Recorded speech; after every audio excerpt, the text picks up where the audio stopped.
Fisher? We're going to have you go right in this room, sir, and have a seat right back there. Yes, sir. Thank you. This is Earl Fisher, the leader of a motorcycle gang named the Gypsy Joker. He is suspected of being involved in the kidnapping, torturing and subsequently the murder of a former member, Robert Huggins. As the killing was done by many members of the gang, it is hard to pinpoint the exact part that each member plays. The job of the interrogators today involves finding incriminating evidence and establishing a clear link between him and the crime, making it easier for the prosecutors to prove that he is guilty. How you doing, sir? Good, you? Good. I'm Detective Bouquet with the Sheriff's Office. This is partner of mine, Agent Belche. We're sorry I had to sit in there so long, man. It's okay. I was just don't know what that means, but Surely who I am. mainly the handcuff ride was the worst part. Was it? Yeah, I got a bad shoulder and partially disabled. And sorry, I apologize. It's all good. It wasn't too far. How far did you come from? I went to Gresham area. Oh, okay. That wasn't too bad. Before the interrogation starts, the interrogators will engage in small chatter with the suspect in order to establish rapport and ease up the tension in the room. This makes the suspect more willing to speak to the interrogators and hence, have a higher chance of revealing critical information. Okay. Well, hey, I don't want to leave you in too much suspense there, all right? I want to sit down and talk with you and at least kind of let you know what's going on and fill you in, and I don't want to hold any punches from you or anything like that. Just a couple ground rules we got to get off real quick. You obviously know we're at a police station right now. Yep. Okay, so everything in here is audio and video recorded, and that's for your safety and ours, okay? I'm going to use a separate recorder here, Okay. just so I don't have to take as many notes. Fair enough? Yeah. And secondly, with that, obviously, as you understand, we got to advise you of your rights. Okay, you're not in handcuffs anymore. Okay, right now, you're obviously not free to leave because you're in a police station. Sure. Okay, but at this time, you're not under arrest. Okay. Make sense? Yeah. So I'm going to read these rights to you real quick. We'll get those out of the way, and then, like I said, we'll have a conversation here. Okay? Okay. So, have you had your rights read to you before? Yes. Okay. So I'm going to read along with you here, but I'll sign them, and I'll ask you to sign them at the end. All right? Okay. Before you're asked any questions, you must understand your rights. Number one, you have the right to remain silent. Number two, anything you say can be used against you in the court. Number three, you have the right at this time to talk to a lawyer before we ask you any questions and have him present with you while you're being questioned. If you cannot afford to hire a lawyer, the court will appoint before any questioning. Okay, you understand at any point in time you can invoke these, okay? Okay. But I'm going to sign it right here, and I'll ask you to sign it next to mine, okay? At least stating that obviously you've read them, or I've read them to you, or both. And then if you just want to print your name right below that where it says name printed.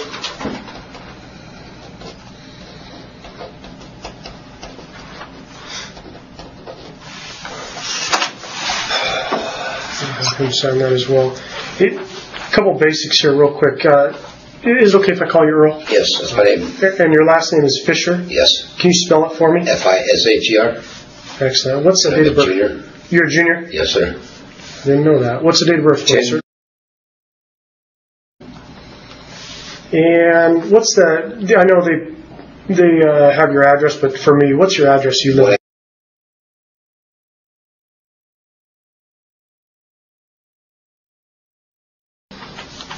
And what's Oregon. Portland? What is a cell phone number for you, sir? If I need to get a hold of you later.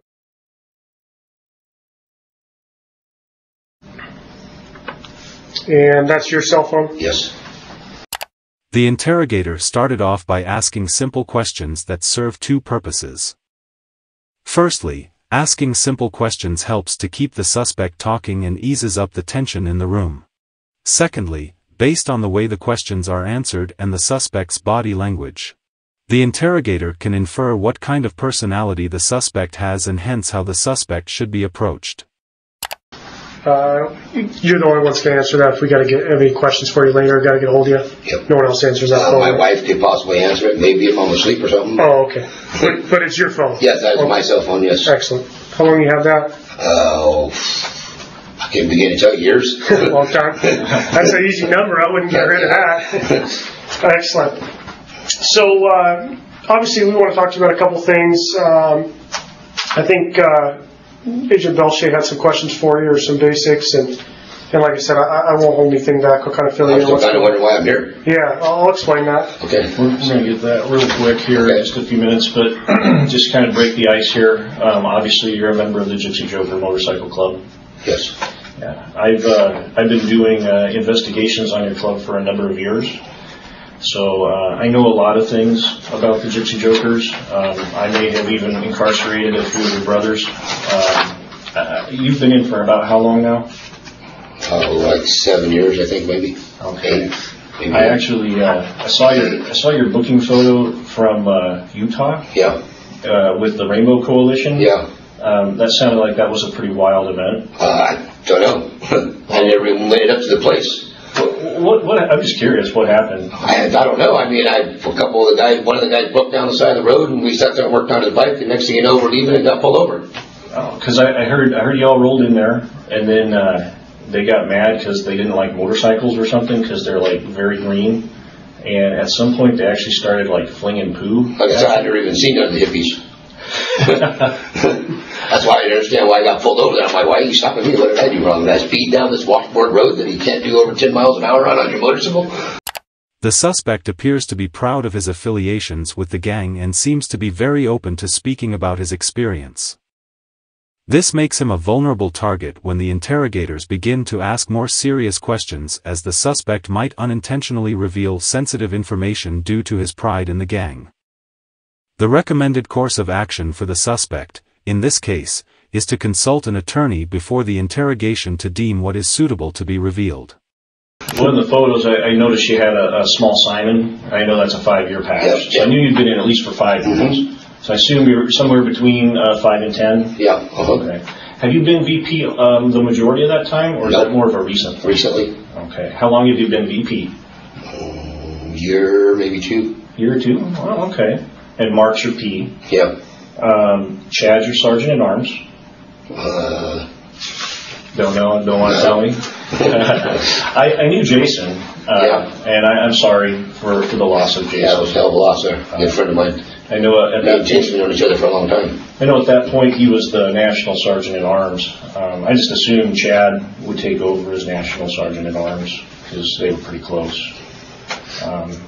Like I said, I know some things about your club. Mm-hmm, obviously. I'm not here to bullshit you, and I expect that you won't bullshit me. Obviously, you're here in the predicament here that you are.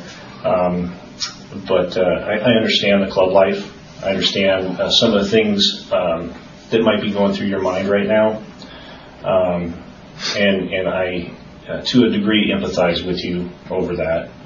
And we're going to be getting into some of the details here of why we're here. But I just want you to know I understand where you may be coming from and the rock and the hard place that you may be feeling that you're in. So I just want you to know I get that, okay? And you're in a very, this is real, this is serious, and I think you know that. This is a manipulation technique by the interrogator to feign empathy so that the suspect would be more willing to speak about his experience, thinking that the interrogator would understand how he feels. Like I said, I still don't know why I'm here. Let me help you with that. Now I'm going to be respectful try to to be you. as law-abiding as I can. No, I get it. So, like I said, I want to be respectful to you. I don't want to play the cat and mouse game. I know you've probably had run-ins with the police before. Yes. I'm going to do something that probably most police officers don't do. Okay, and I'm going to kind of fill you in on some stuff. Okay, so before you say anything, let me give you a little bit. Let me help you out here, fill you in on why we're here, what we want to talk about, and like I said, be respectful to you and at least show you, that we're not sitting here playing games with you. Fair enough? Yeah. Awesome. So, I want to talk to you about a guy named, he goes by Bagger Bob. Yeah. Okay. First and foremost, obviously, I'm sure you know who he is, but the reason I want to talk to you is obviously, as we all know, he died a while back. Okay. So we've been investigating that. We've talked to a lot of people. Okay. We've done a lot of homework. Not necessarily myself, but a lot of people have. We've been running grand juries here. People have gone to grand juries today, yesterday. As you can probably imagine, it's late in the day. We are waiting for you to get moving, but a lot of people have moved before you, meaning that a lot of people have already been in the same seat and are being talked to as we speak. Okay? And like I said, I'm going to throw you a bone, and I'm going to be perfectly respectful and honest to you, and all I ask is that you do the same with me, okay? I know where you, or I've been at least advised by people much more educated than I, kind of where you fall in, okay, into the ranks here. I know that not everything comes from your seat, okay? I get that. We're in the same position, okay, especially myself. You know, like I said, I'm going to throw you a bone. I know when the incident went down. I know that you left your house. I know you came back to your house. I know that you picked up Mark. I know you drove to Holiday. I know you dropped Mark back off. I know you drove north. Mark is another person that is suspected to be involved in the murder. I'm trying to show you some credit here and show you that I'm not bluffing you. I'm not screwing with you. I'm not disrespecting you. Obviously, as you can see, we've talked to people. I'm not going to lie to you. People have given you up. And I'm going to be perfectly honest with you and tell you that I don't think it came from you. Okay? Based on people smarter than I. Based on evidence. I don't. But I don't want to see you sitting in that seat and taking the wrath of everyone pointing the finger. That's why we're here, my man. I'm honest with you. Yeah. Okay? I'm not bullshitting, as you probably see. The interrogator now tries to bluff that he has enough evidence to prove that the suspect is guilty by saying how other suspects have already ratted him out, implying that it would be in the best interest of the suspect to just confess and comply. As the viewers, we do not know whether the suspect has really been ratted out. However, what the suspect should have done is that he should continue to deny all these allegations and insist on requesting a lawyer. So, it's not about you helping us today, okay? I'm serious. It's about you helping yourself. You got other people, I think, that need you more than people that are sitting under these rooms right now. Because as I'm telling you, I didn't just find this stuff out. As you probably know inside, I didn't make it up. Because it's true, what I just said. You with me? That's why we're sitting here today. Okay? Let's start with some basics real quick. How do you know Bagger Bob? He was a member of our club for a while. Okay. What happened? And again. He got kicked out. Okay. What's the deal? I guess IV use? That's what I'm gathering? Yeah. Okay. Was he stealing too? I couldn't tell you for sure. Okay. Note that Robert was suspected by the gang of stealing and betraying the gang, which led to his subsequent murder. Hypothesize? I don't know. I mean, like some guys don't get told everything, man. Okay. What's that? Some guys don't get told everything. Oh, okay. I get it. So I guess when I ask you some of these questions, I don't want you to tell me anything you don't know.